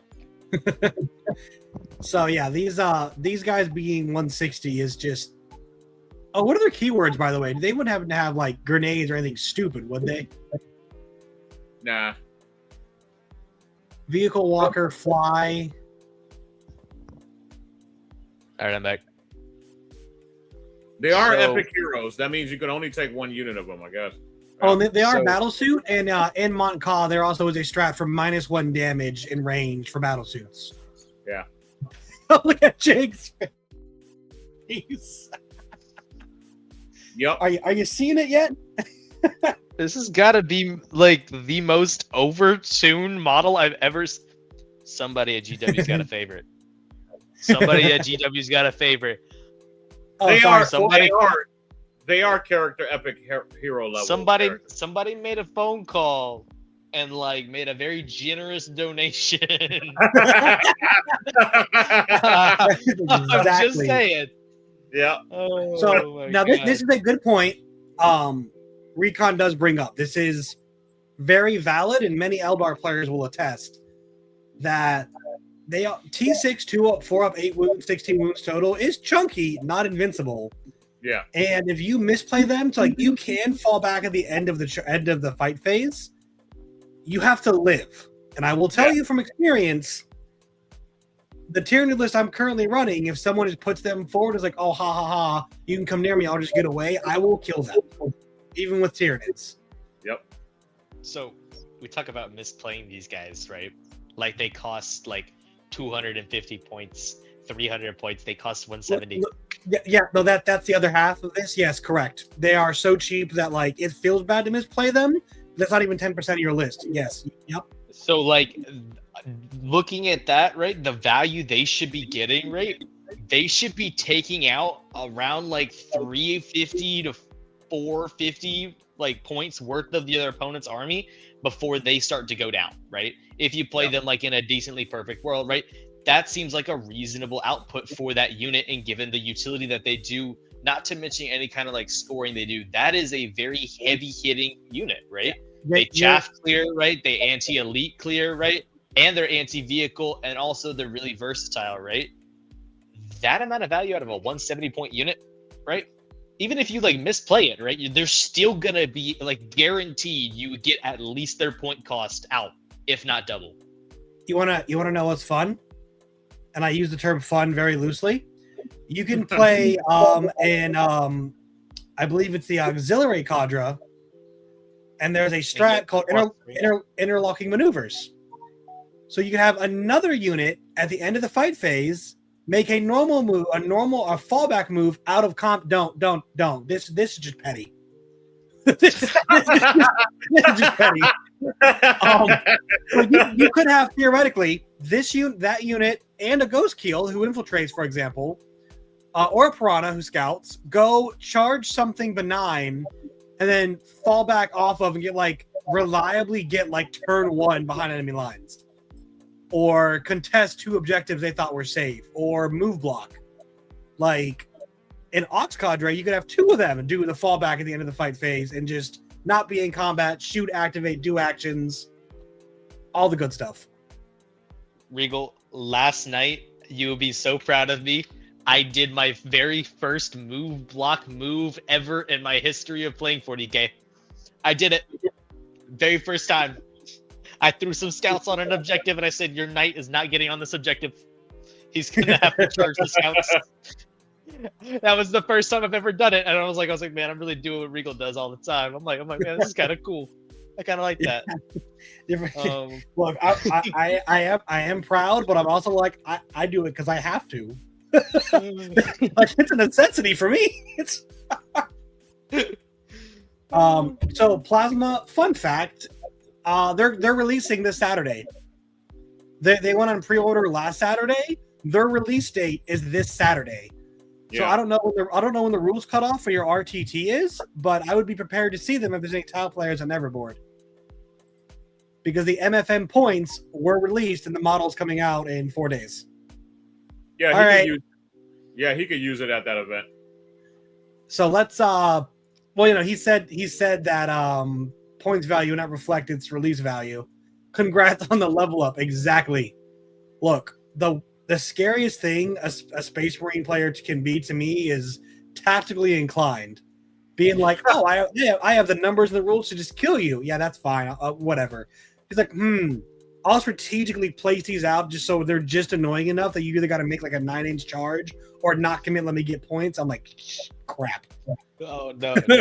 You say annoying 9-inch charge. He had a rapid ingress for a Scarbrand waiting for me, and I moved my scouts on my home over to give him a pocket in my home of where if he puts them there, only value he's getting is he can maybe go charge a Vindicator and then die the next turn, or he can charge my scouts. Or he drops them in the other pocket that's right next to the Land Raider and all the juicy stuff, But I rapid ingress my Kato Sicarius unit right beside the Land Raider, and I'm like, cool. Hey, by the way, if you move within 9 of this unit, I'm getting inside the Land Raider. Just gonna throw that out there right now. And then it's either that or his deployment zone. It's great. Love it. Well, and here's the side news, right? Not to troll our boy. Not to troll our boy here. I am not trying to be anything at all, but this is fucked up. This is like I saw that. I just want to. It's not even like 60 points, but go ahead. I'll let you go on your tirade. For everyone, this isn't specific to this model. This is something I want to point out that is funny to me. It used to make me slightly aggravated, but now you just gotta go with the laughs. This is a leader beast, a character synapse model specifically designed to lead other Tyranids. And look at that beautiful, beautiful guardsman leadership it has of 7. Just what the hell? Like, yeah, they get 3d6 on battle shock test, not leadership. Exactly. So if you make it take a leadership check for whatever reason, because those do exist still, it's gonna fail. I was going to say, you do get 3 dice for your leadership spell. No, battle shock only. So like Fulgrim's aura, or Angron's aura, where you can't fall back unless you make a leadership check. Yeah. Nope. 50-50. I just fail. I don't get 3 dice for that.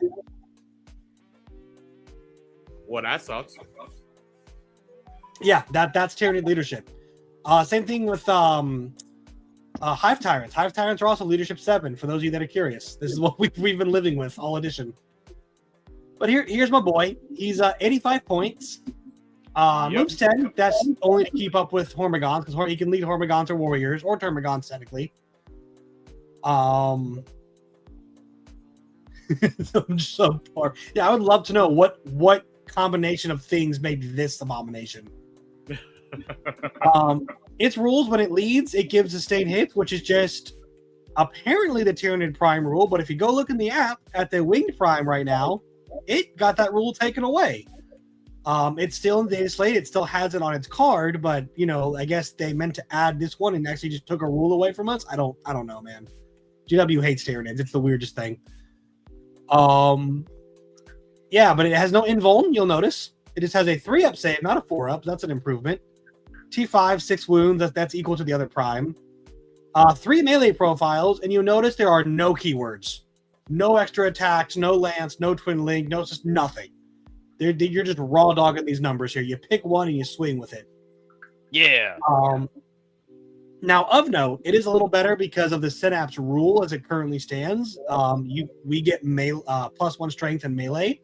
So it's actually strength 9, 5, and 7, which are some pretty cool breakpoints, admittedly. Like, this isn't all doom and gloom.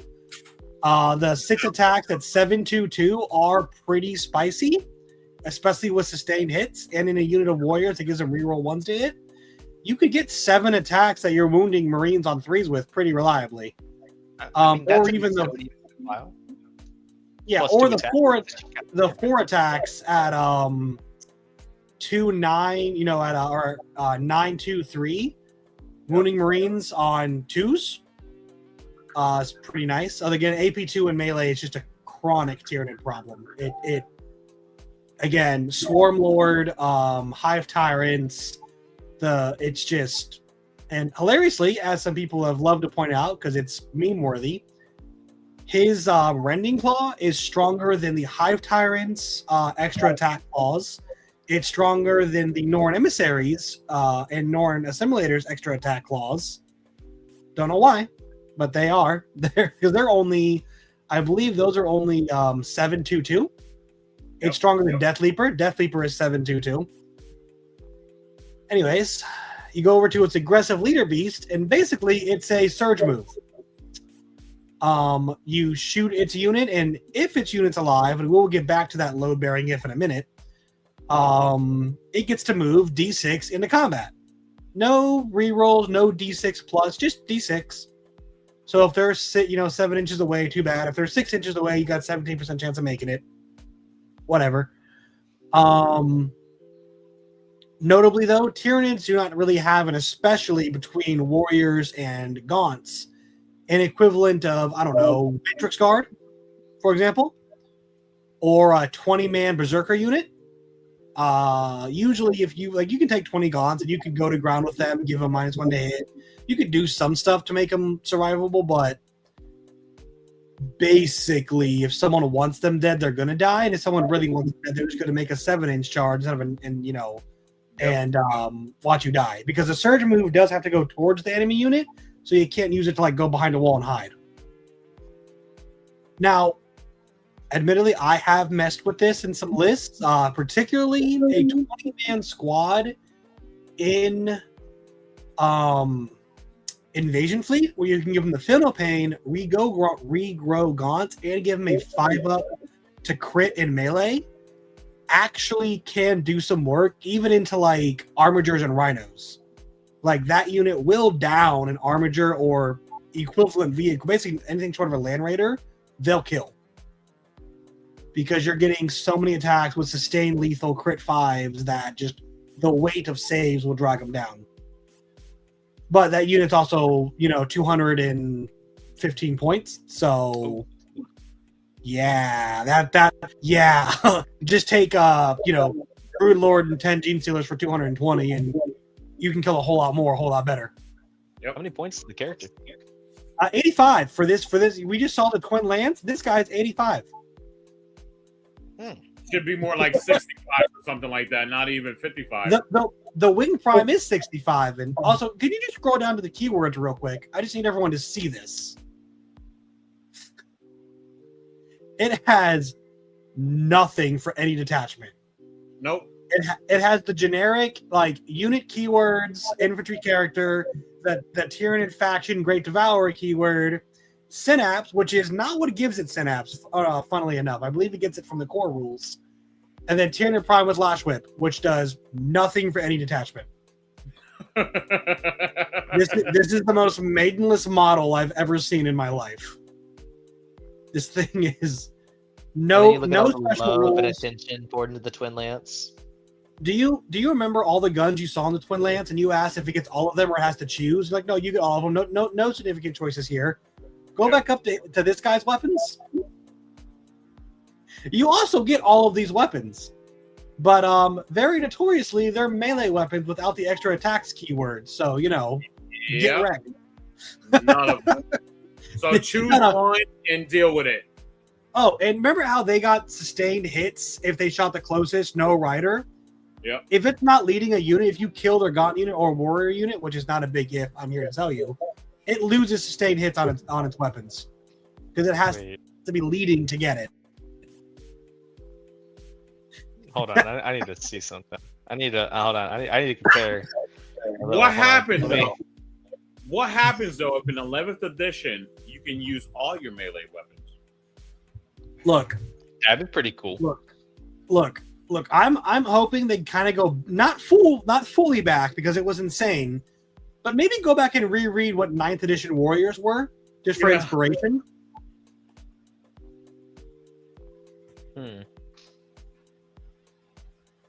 Oh crap! I think Justin's right. Weapons equipped by models in this model's unit. Oh wow, that is newer wording. Good catch, Justin. All right. You know what? I'll admit I fast read it like it was that WoW leading. No, models equipped by models in this unit. So yeah, he does always get sustained. Always. Yep. Even for himself, especially for himself. Yep. So all right, that is okay. Fraction of a point in his favor. Yeah. A fraction of a point. Look, it isn't nothing. It's still not 85 points, but hey, all right. Yeah.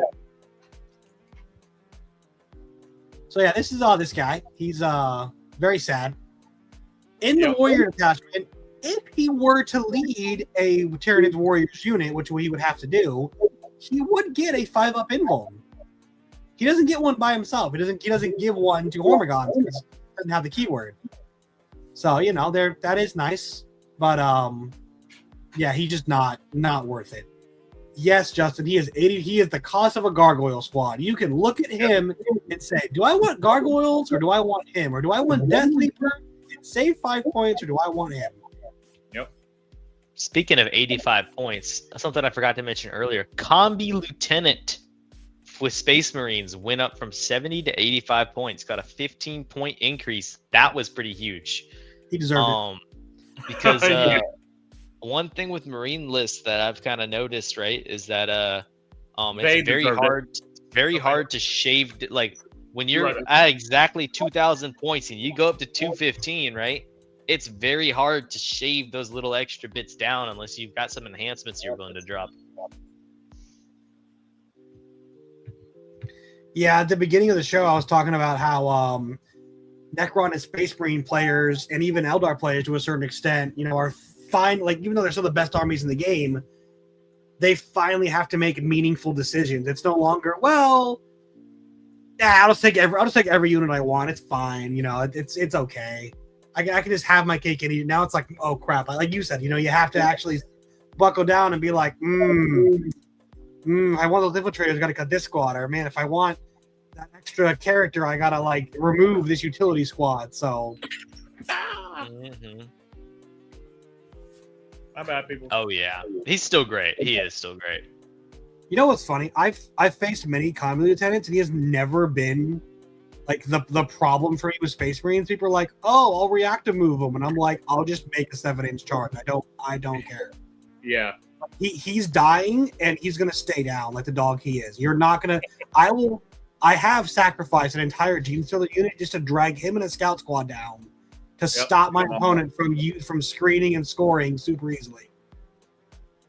I'm like, put the Blade Guard out here, put the Vindicator out here, bring G-Man out, bring Marnius and the Aggressor Squad out. You're not no. You're not using these cheap things to win the game. No. You'd be happy to hear, Jake. I played a game over the weekend. Oh, who'd you? All right, armies, world eaters, and what? Take nerf. It was. It was one of the younger guys. It was more of a helpful session, right? It was more of a coaching session to the young gentleman. He is very bright. I think he catches on. He's a critical thinker. I think he's going to be really good, man. But it was just me getting the cobwebs off. It wasn't an actual competitive armies. Game. He was playing orcs, and me, of course, the world leaders. Harlequins. Sooner or later.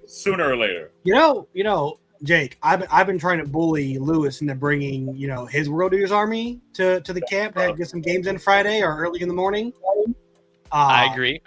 And because when me and Jake were talking about playing there, I'm like, you can play Lewis. Lewis will be there Friday. Yeah.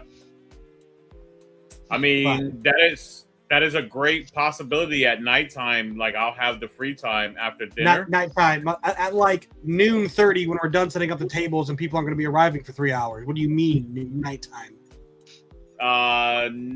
I'm not gonna. Well, if you guys are there, I'll be done at 12:30. If you guys are not there, it won't be done at 12:30. Look. Me and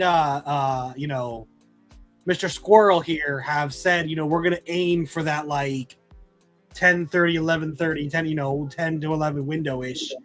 And Jake's chomping at the bit. He's camping out outside the gates like it's a Black Friday. Love it. Hey, you know what I did for Crucible, right? Dude, I drove, day of Crucible, right? Day one, I drove from Jacksonville to Orlando, right? I got up at 4 a.m., right? Yep. I was outside at no. I got up at 3. I was there in the parking lot at 5:30 in the morning, 6:30. I was just chilling. It was still dark out, right? I was amped. And then he came in and kicked the crap out of me. Yep. And you don't have to do that this year, brother. Just let me know. I'm there Thursdays anyway, so you can come hang out and. Screw you. I'm there Wednesday. That's how committed I am. That's not even a joke. I'm there Wednesday. He is going to be there on Wednesday. Ooh, Jake, you've got invited to a GT in Brooksville. Another healthy 4 hours away from you. That's 4 hours is fine. 4 hours is fine. Actually, that's the first time to him. That's the first time I'm hearing of it. But if I can be there, I will be there. You're in Jax, right? It's next Saturday. No, June. Oh, okay, June. Yeah, okay. If it's in June, then yes, 100% I can be there. Yeah, I'm going to that one. Doug's also going to be going to that one. So whatever Regal's going to, I can go to. That's how it works. He's gonna keep me informed. This is what I do in case you people don't know. I just find people to be my friends and then force them to live the life that I like living. He goes, get over here. Just drags me with him. What happens? You know what? It's actually not bad for you. It's a 2 to 2.5 hour drive depending where you're at. Oh, dude, I love the drive as is. So, yeah. Only thing I would consider a drive, right, is when it's 5 to 8 hours, more like 6 to 8 hours. That's a drive, right? Yeah, go to Collinsville, Illinois. Go ahead. No, thank you. You know, I think you've got that this year. It's all you. That's what. That's same. It was all Regal until his battery shut off on the way back. It was like, Lewis, I can't. You got to drive. And then I got to a point where I was like, I can't drive. We were like, we're just gonna pull over. Dude. So I drove from Jax to Gatlinburg, right? And I do it pretty regularly because I go to Gatlinburg like every year, right? Yeah. Because I have a cabin up there that I told you guys about. And so like I'll make that drive, dude. Whenever I start driving, right, I could be drop dead tired, right? I could have had like the most insane day ever. I'm just gone. Second I actually start driving, I'm just dialed back in, right? I'm awake, I'm chilling, right? I'm having a great time, right? You think I don't have like stashes of caffeine in the floorboards of my car? Like, dude, they're everywhere, man. I hit a quick, and then I'm good. Get that quick creatine real quick. That white powder, not cocaine, just straight creatine to the brain. Oh yeah, it's pre-workout, officer. Hey, it's white gummy bear flavor. For those of you listening, if you've ever seen us messing with Jake, it's always about creatine. It's a friend joke. It's an inside joke because don't worry. Look at the man. He doesn't even lift weights. He just wakes up like that. Yeah, he does. What are you talking about? Doesn't even lift weights. I compete. No, he just wakes up like that. It's just perfection. He wakes up. I was gonna say, don't feel bad for him saying he woke up at 3:00. He told me his morning routine, and it regularly involves like 4:30 hot tubbing for an hour. So don't. Hey, that's my pre-gym ritual, right? I go out in the hot tub, right? I soak, I warm up. I'm drinking my white Monster. I got my music. I'm getting amped. I'm like, yeah, okay. And then I go and I drink more caffeine on the way to the gym, and then we're good. And then crashed. Only on Tuesdays. Only on Tuesdays. All right. Well, that's all I got, my folks. What do you got? Well, first, I want to talk about this AI or no AI poll we have because the results are in. 12 votes.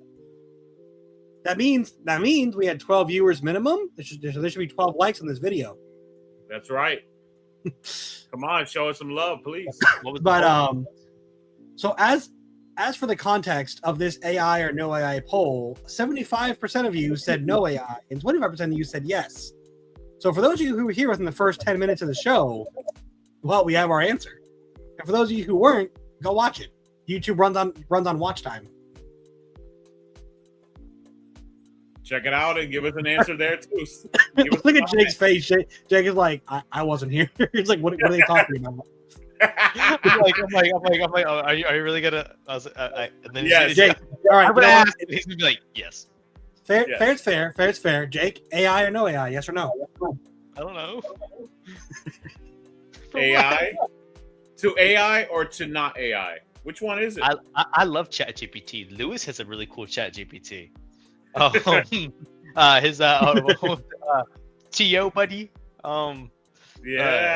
Appreciate it. Shout out. I used that the other morning because I was scrambling to figure out my lists, and I've actually, funny enough, despite all the hype around them, I've never used the Wardens of Ultramar, right? Yeah. And I didn't know what they could be led by, right? And so I'm like, what can they be led by at all? All right, and then I was like, can Calgar lead them? No. Yeah. No. Well, no. I think because well, here's the thing: they can join other units, and I think one of those is an aggressor unit. So I think you can have Calgar lead aggressors that they're joined to. Yes, he cannot lead them singly though. Yeah, and they can't join Victrix Guard, so you can't do Calgar Victrix them, but you could do Calgar Aggressor Squad them. Yep. Or Blade Guard. Or Blade Guard, yes. So and you can chain it together. So they're within the same unit, but yeah, he cannot lead them directly. I think only Titus can. Yep. Only Titus can, yeah. Jake, you have a fan? Oh, I'm crashing off the caffeine, about to go to bed soon. So, And just a quick congratulations to the new job, Justin. Hope you enjoy it. Nice. Yeah, I can't wait to see you guys, all the Plasma Minis, next Saturday at the Neverboard Games RTT. Love that place. Stoked. Stoked for this weekend. Stoked for the new 40K and, the same 40K with a little bit of tweaks. Oh, and remember, let it be known in the Discord. I'm bringing some more stuff. If you guys want to bring stuff for, fire time, scary stories, games you want to play, whatever. Giving a scary story. That's happening. Scary Yeah, story right. hour with s'mores. It's Right happening. there at the bonfire. All We get right, our own. hey. We get our own set of wood and too, so we're gonna have a great time. Hey, just for y'all tonight, I've got a little scary story for y'all. It's short and sweet. You ready? One time, I was out and I failed a 3-inch charge twice.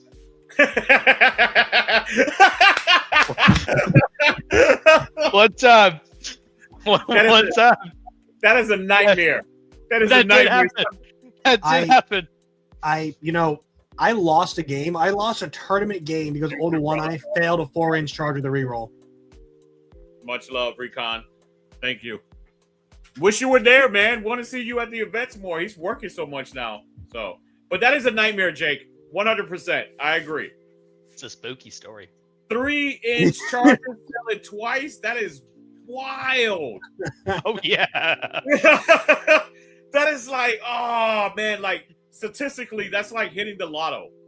Like I'm like thinking to myself, I'm like, how did You the rolled dice snake eyes turn twice. Yeah, in my hand? I'm like, they just don't love you. You That's just what pick it them is. up and they just drop straight down again without rolling. You're like that counts. Damn They it. just I, lost faith I in you. failed a 4 or a 5-inch charge twice against Regal, in our first game together. Wow, yeah. He didn't need it. He beat me by double my score. Don't look. He's fine. It worked out. Yeah. Well, much love, my people. The next show, we're gonna have something special. We'll have some special guests in here as well. Go ahead, brother. What were you gonna say? Oh no, I was gonna say, thank you everyone for showing up and participating. It's a joy as always. Thank you for taking the poll, whether you had the context or not. That was lovely. And yeah, can't wait to see you guys this weekend and at upcoming GTs. I'm going to, I believe the next 3 GTs counting this team event. So hope to see a lot of you there. And I'll be going to a GT, so I might preview and have the judge come aboard and preview my list for the GT over that weekend. Oh, So that's the last thing. Since it's the week of, deadlines for list submissions and model approvals, just for one last thing for everyone who needs to know that. Wednesday before midnight. Also, otherwise known as read your player packet. Yes, as always. Be on your best behavior this weekend, please. Love you all. All right, thank you guys. And don't forget, Onslaught Gaming 40K, with victory. It's just a strategy away, everyone. Make sure to like, share, and subscribe. Love you. Absolutely. We love you. Bye. Bye, guys. Bye.